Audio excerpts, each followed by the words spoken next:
Dalam video kali ini kita akan belajar tentang perpindahan panas. Nah, sebenarnya secara umum ada 3 jenis perpindahan panas atau perpindahan kalor, yaitu perpindahan secara konduksi, konveksi, dan radiasi.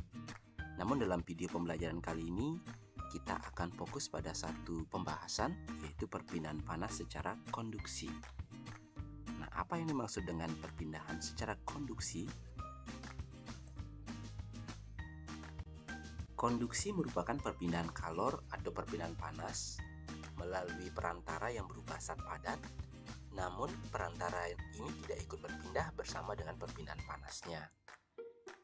Contohnya misalnya, ketika kita membakar sebuah batang logam dibakar di ujung kirinya, maka lama-kelamaan ujung kanannya pun akan menjadi ikut panas. Sama halnya seperti kita ketika menggoreng sesuatu menggunakan sendok misalkan, ternyata ujung yang kita pegang lama-kelamaan juga menjadi panas. Sehingga untuk mengatasi itu maka di ujung yang kita pegang maka diisi dengan penahan panas atau isolator. Bagaimana proses perpindahan panas ini bisa terjadi meskipun perantaranya tidak ikut berpindah? Kita akan lihat berdasarkan sesuai dengan ilustrasi berikut ini. Ujung sebuah logam kita panaskan atau kita bakar, maka partikel-partikel penyusun logam ini pada ujung yang kita panaskan secara mikroskopis akan bergetar atau bervibrasi karena partikel-partikel ini mendapatkan energi panas atau energi kalor dari pembakaran yang dilakukan.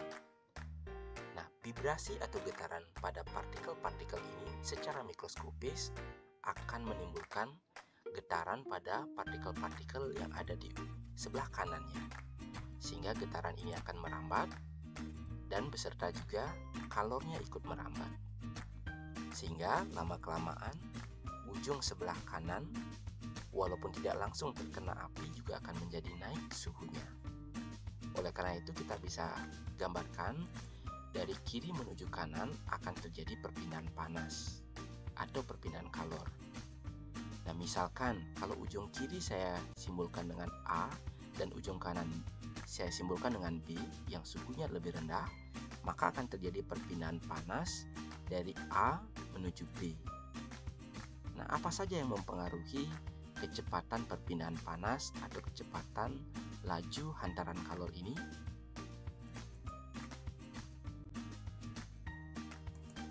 Laju hantaran kalor kita simbolkan dengan H. Ternyata yang berpengaruh bisa kita lihat pada persamaan ini. Yang berpengaruh pertama adalah panjangnya bahan yang kita simbolkan dengan L. Nah, ternyata semakin panjang bahan suatu batang atau suatu penghantar, maka semakin lambat perpindahan panas yang terjadi pada logam atau penghantar ini. Jadi antara laju hantaran kalor dengan panjang bahan ini berbanding terbalik. Kemudian faktor yang lainnya adalah perbedaan suhu antara ujung kiri dan ujung kanan atau suhu tinggi dengan suhu rendah. Yang lainnya adalah luas penampang dari bahan yang digunakan. Semakin luas penampangnya maka laju hantaran kalornya akan semakin cepat. Nah, faktor yang keempat adalah koefisien konduksi. Koefisien konduksi ini merupakan pengaruh dari jenis bahan.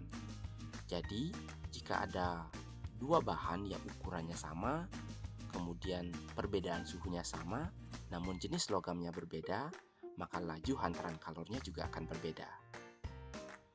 Nah, ini bisa dipelajari lebih baik lagi dengan membaca dan berlatih soal-soal tentang laju hantaran kalor secara konduksi.